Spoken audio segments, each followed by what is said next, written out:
Nurture and support. Nurture and support.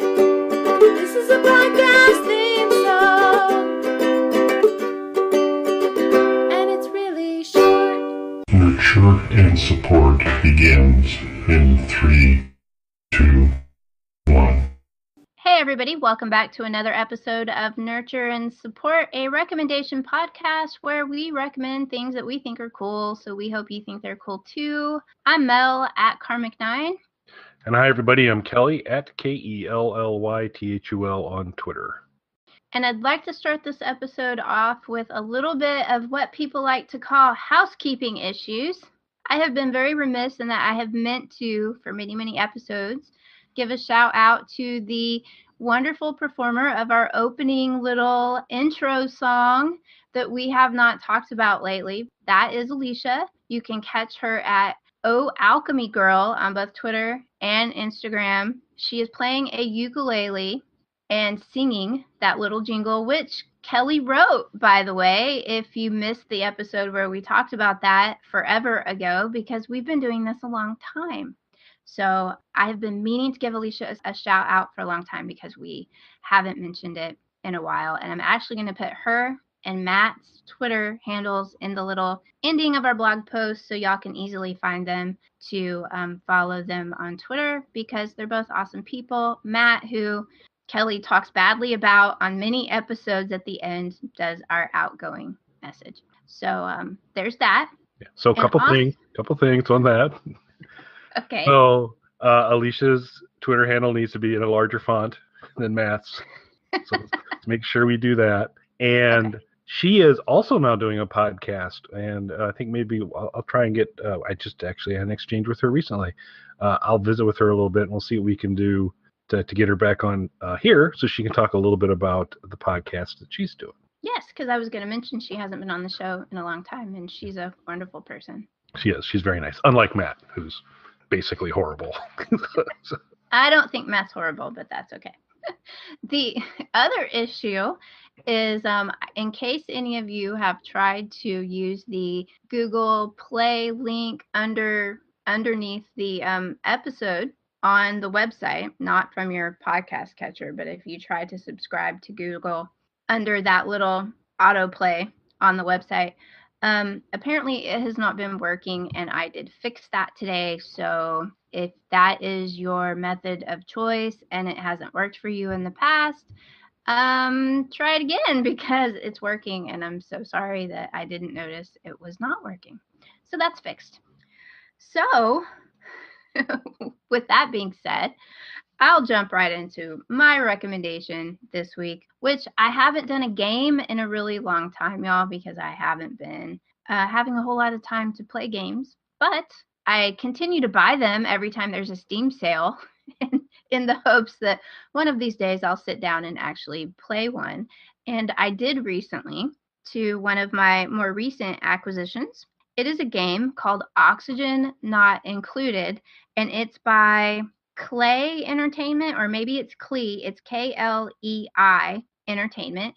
You may be familiar with them. They made Don't Starve, which was a popular Steam game, and it's on consoles, and it's also an app on iOS and Android. It is a wilderness survival game that was really very popular. So this is a new one that's also in sort of the survival genre that they've made, only this one is set in space. So it's loads of fun. I like space colony survival games, and it's little cartoony type characters that run around and do your bidding. They're called Duplicants, and you actually get to pick which one you want. They each have their own little personalities and their own little skill sets, and they actually 3D print when you pick them, which I thought was funny. They come out of a little portal, kind of like in Westworld. So only cartoony. Yeah. So yeah. There's a little more high def going on in the Westworld. Yes, and your little duplicants are not naked, so you don't have to worry about that. So the little blurb on Steam, which is the only place this game is available right now, I imagine once they get it finished that they will port it out to the consoles and the apps, because it seems like it would play very well on those formats. Right now it's in early access on Steam, so they're still working on it, but I've played many hours of it now, and it's working pretty good for me. It's kind of challenging with the longer you play. But here's their little blurb. In the space colony simulation game, Oxygen Not Included, you'll find that scarcities of oxygen, warmth, and sustenance are constant threats to your colony's survival.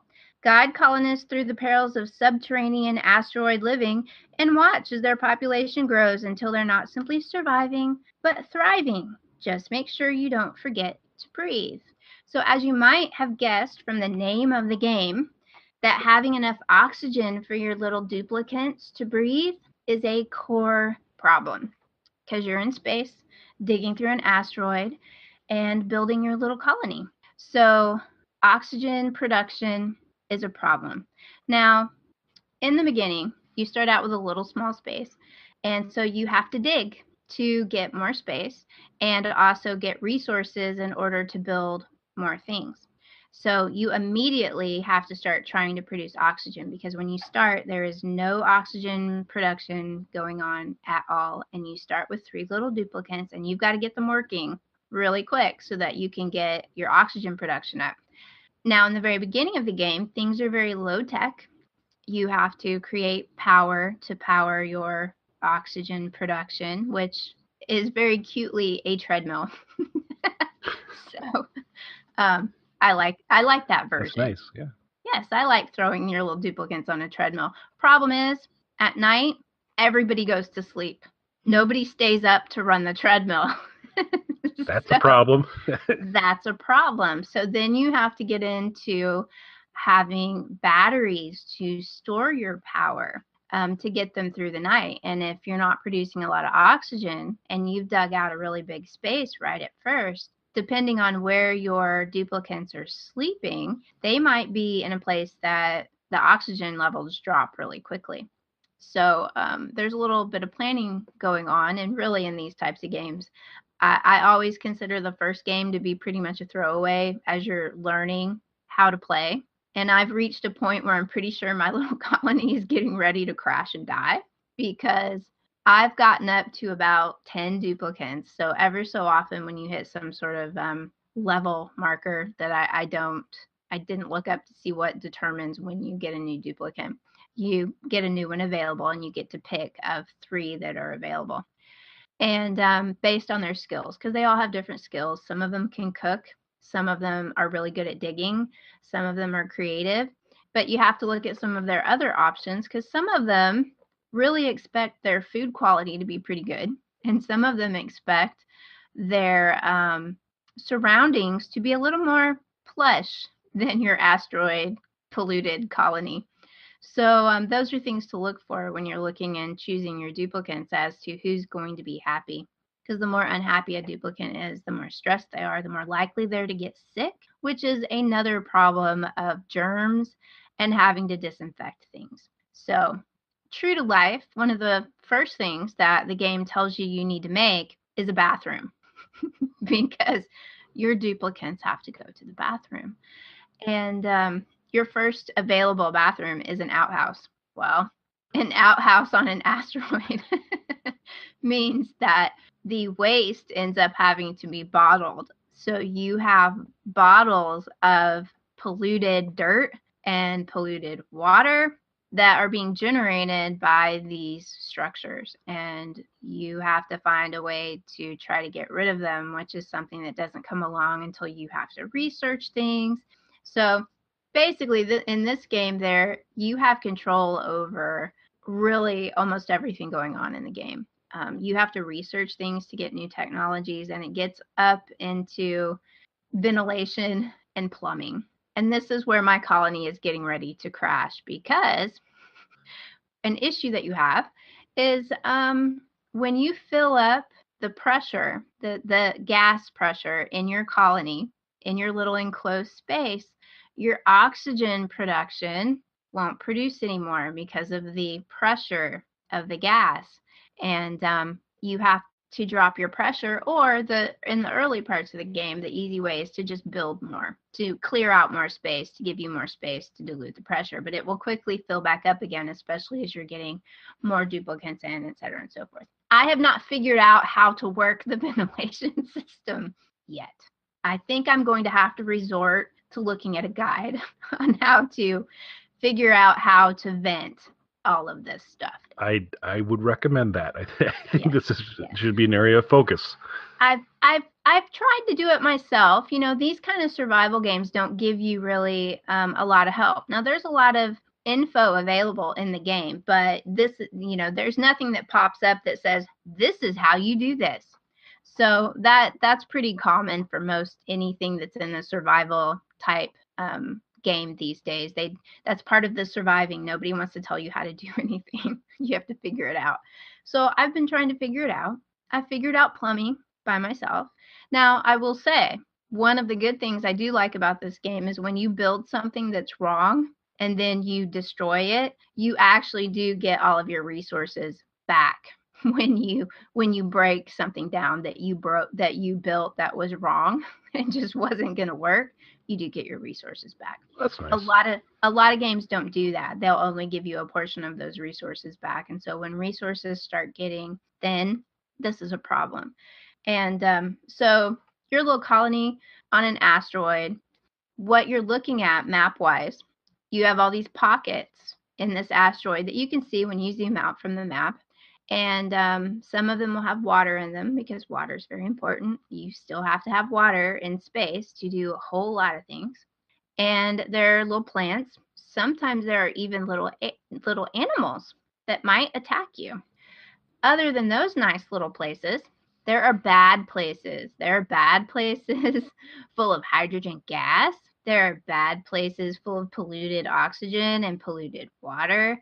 There's even, now, I was smart enough to figure out not to open up this can of worms.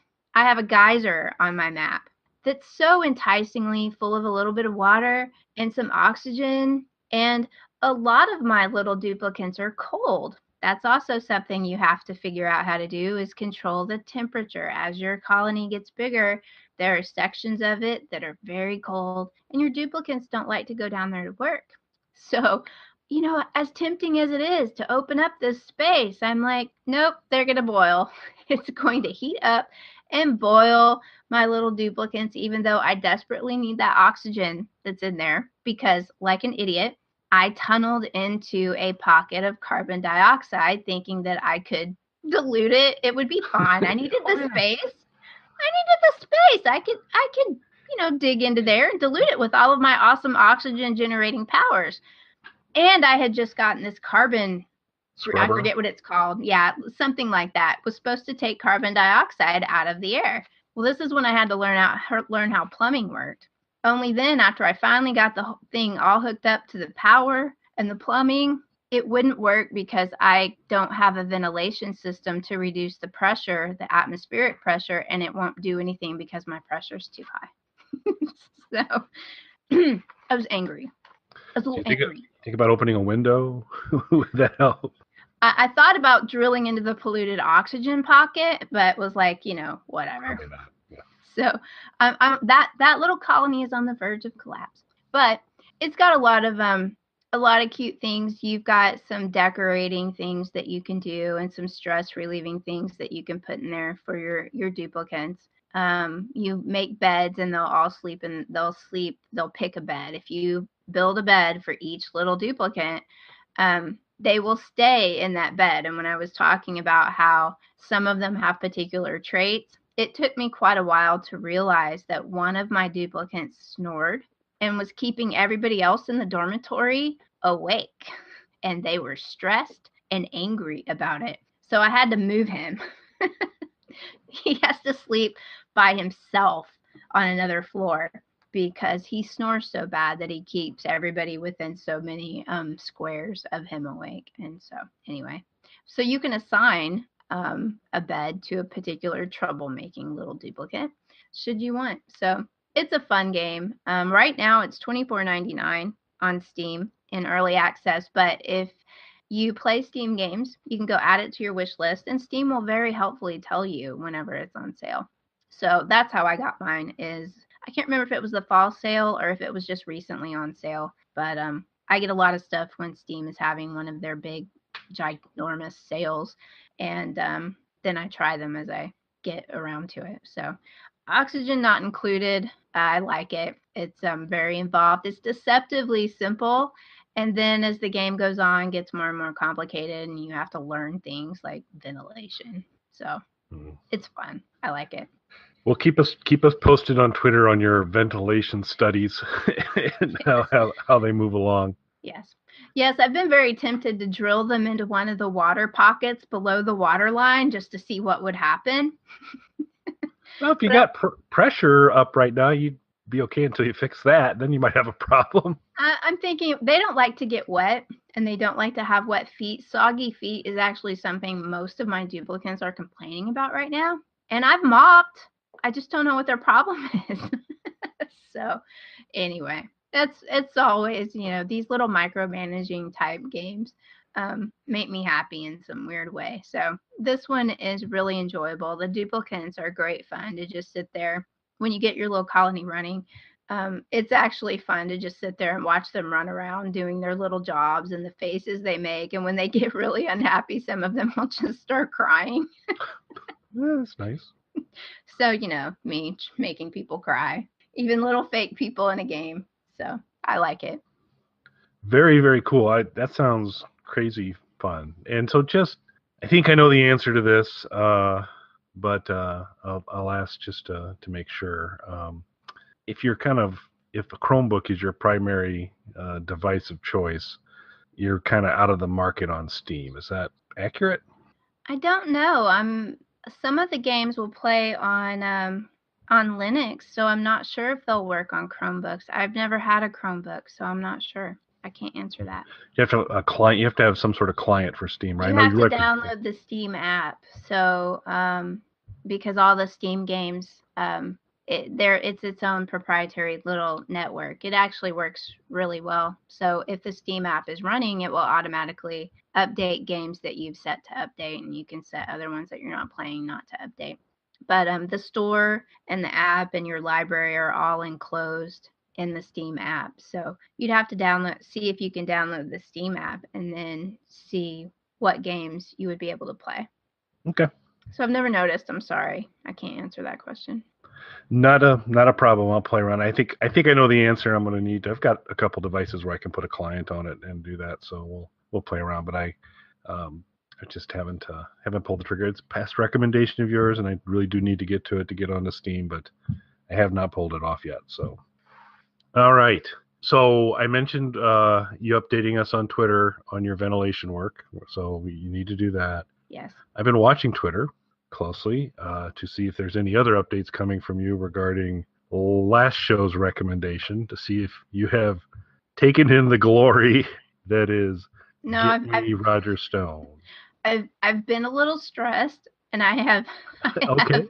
It's wise not to hurt myself. However, Kelly, I did update my Twitter today to tell everyone, to warn everyone that I finally got my driver's license renewed, which means I can go to the liquor store now.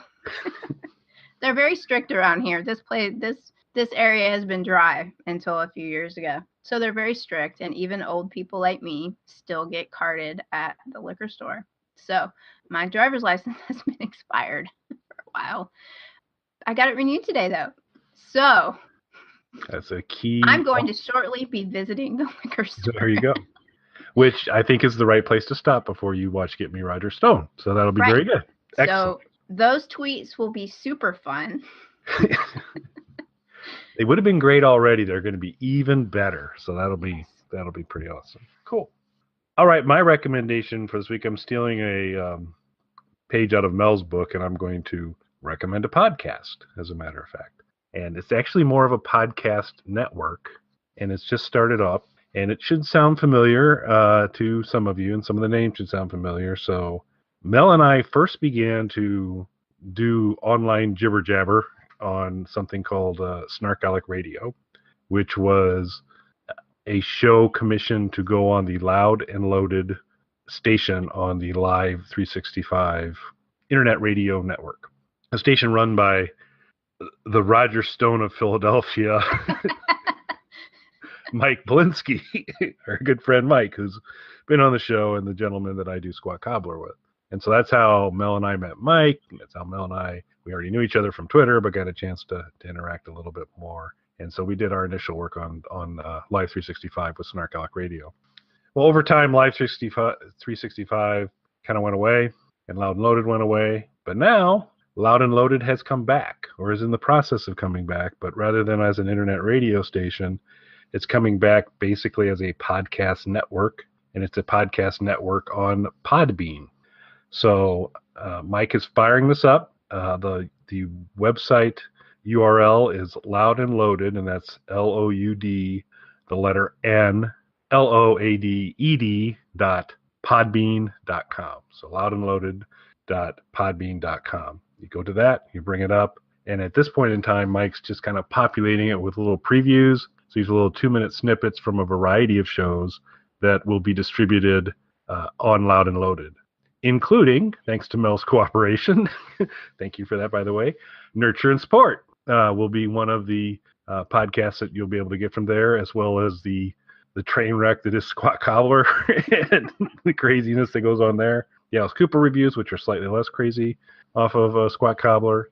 Tony Viejo, which may be a name you recognize or not, Mel, from some of the interaction. Tony's a stand-up comic in the Philadelphia area, amongst other things. He's going to have a show.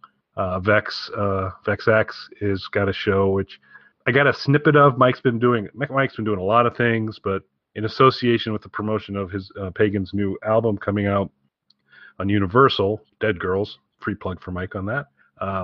He's been putting together these really kind of cool videos and capturing a lot of different things. The Snark stock, when a bunch of the Snark Alex got together, there was some footage of there. There was some footage of Psychotica in Spain. Lots of really, really cool stuff. It also had this tiny little snippet of, there's this gentleman named Corey who's in Mike's band, who's an incredibly nice guy. Really got a chance to meet Corey down in Atlanta. A really cool gentleman and younger fella. And it was Vex offering Corey relationship advice.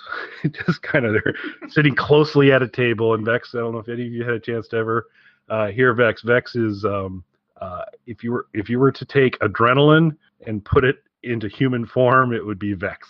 He's just a very bright, intense light, very passionate guy, also a very good guy, but he's got a worldview and he's intense about it, and he shares it with great vigor. And so there was a little chit-chat between Corey and Vex on Vex's worldview on some things. And apparently that's going to be an ongoing show where Vex is offering relationship advice, which is probably worth the price of admission right there. So that'll be there. So you get Nurture and Support stuff. You're going to get Squat Cobbler. There's going to be a variety of other new shows as well. And what's very cool right now is if you download the Podbean app and select your interests, and if those interests happen to include movies and TV, right now, and I'm going to send Mel after the show a screenshot of this, right now the first icon that comes up is Loud and Loaded. So it's kind of showing up on the featured side. So it's a win in a lot of ways if you start to sync up with the Loud and Loaded. Just another way for you to get Nurture and Support, Squat Cobblers, all that good stuff, plus a wide variety of other content.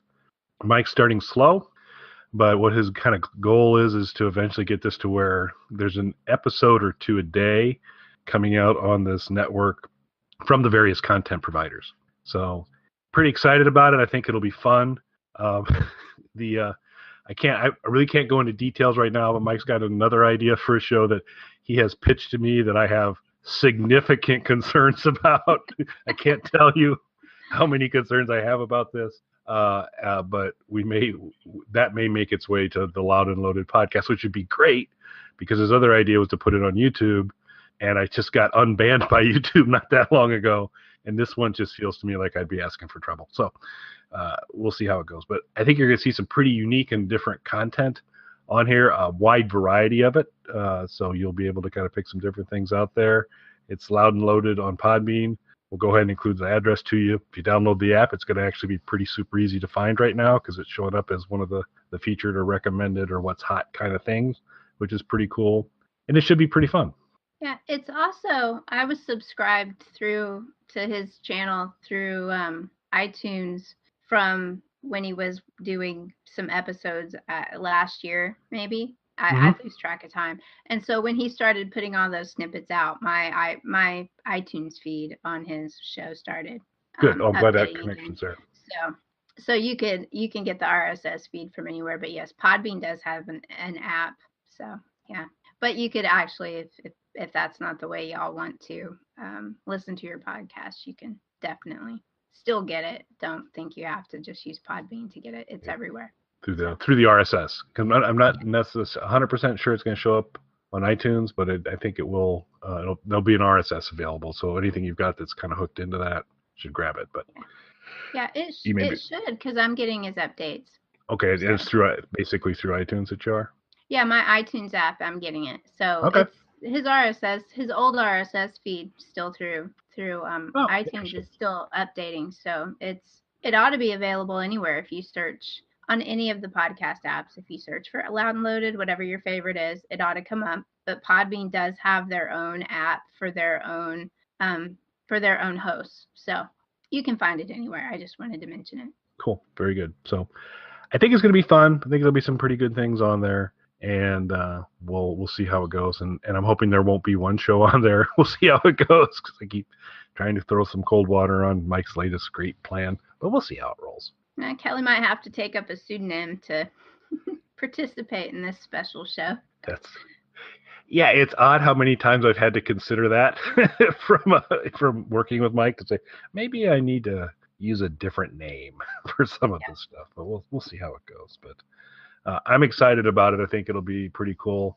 In addition to the Squat Cobblers, Nurture and Supports, the stuff from Tony and Vex and others, I think Mike and I are going to be doing a couple other related kind of little snippet shows on different things too. So it's going to be a little content treasure trove. So give it a look. Awesome. That sounds great. I listened to one of those snippets, y'all, is Kelly. I did listen to several of them, but Kelly is in one of those snippets. So go check the feed out before, go get subscribed before Mike starts pumping out episodes, and you can listen to all those little snippets, and one of them is Kelly. Yeah. And one of them is from Nurture and Support, recently added today. Nurture and Support snippet from when we had Julia and Emery on. Cool. And so that's kind of a fun little thing. We've been around a while, because I had forgotten. That was a fun show. She was so awesome. So Mike picked a nice little section out there where she was talking about her husband's arms and Craig Kettleman's arms and all kinds of fun stuff. I was surprised he didn't pick her bacon manifesto. Yes. She's got very specific ideas on how to prepare bacon. But another person that maybe we need to try and get back on one day, because she's obviously pretty awesome. Yes, she is. Okay. I guess we can shift over to social media recommendations. Do you have one for this week? I already gave mine. I re-gave Alicia. Alchemy Girl on both Twitter and Instagram. Y'all see what I did there? Good. And I'm gonna co-sign on that.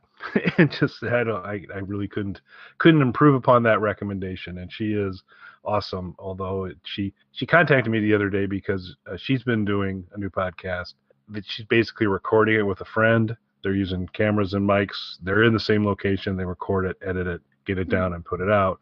And she wants to do some stuff with her band, but as she's kind of changed locations, she needed to talk about, okay, so how exactly do you guys do that nurture and support thing? Because Mel's in Texas and you're not, and how do you do that? So I stepped her through the glories of the new YouTube environment on how here's how you fire up Hangout on Air now, the 18 steps you got to go through to fire it up, and kind of gave her a very lengthy email. It's really easy, and then gave her 19 steps on what she needed to do. But they're little steps. And it's one of those things. It's easy, but when they move things around, even us that have been doing it for this long, I sometimes have to look at the interface and go, wait a minute, where am I supposed to go? Because they've moved it. They moved where I make events to a different menu now instead of where it used to be. And so I still get confused because I don't like change. So Well, as smart as those folks are in creating an incredible environment, I'm shocked at how painful their interfaces have been. Yeah. Because you have to relearn it about every time. So it's Yeah. kind of it's a little disappointing that way. Yeah, this particular interface is not very slick. It's not, it's pretty bare bones, gets you by, but yeah, things change, and it's not, I don't know, it's not as user friendly as I had come to expect from them. So. Yep. Yeah, and it's kludgy in that you're in kind of their new world for a while, but eventually after a few clicks, you're like, oh, wait a second, this is back to the old navigation, and you're able to, the one you're familiar with and can navigate in. But that's okay. They probably think they're easing us into this big transition that they're going to make at some point, but really they're just confusing old people like me. I'd do much better if there was a whole new interface that was easier to use than just keep moving my menus around. So that's me. I hear that. I share your challenges there. So, but that's good. And now I've basically it's been very difficult for me to focus on this show since about 25% into your recommendation because you inspired me, and I've been wanting to get to this moment.